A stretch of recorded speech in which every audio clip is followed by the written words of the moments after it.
Ito, bakbakan pa rin sa Marawi, nagpapatuloy pa rin. Patuloy pa rin ang palitan ng putok ng baril sa pagitan ng mga militar at grupo ng Maute sa Marawi City. Kung ilan na ba ang naglalabas o nalalagas sa puwersa ng rebeldeng grupo? Alamin po natin sa report ni RH48 Sheila Idubas.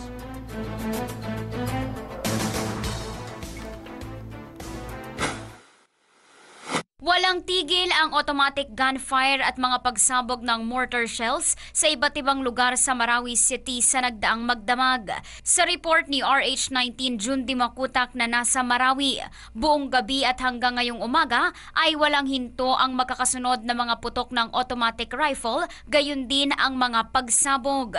Nagpapatuloy ang mainitang bakbakan sa iba't ibang lugar sa Marawi sa pagitan ng infantrymen at Special Operations Forces ng Philippine Army at ng mga teroristang lumusob sa lungsod. Tinukoy ng militar kahapon na nakasentro ang mabibigat na labanan sa 3 barangay sa Marawi. Ilang lugar din sa labas ng Marawi na pinaniniwala ang pwesto ng mga terorista ang binaksakan ng bomba ng helicopter gunships ng Air Force.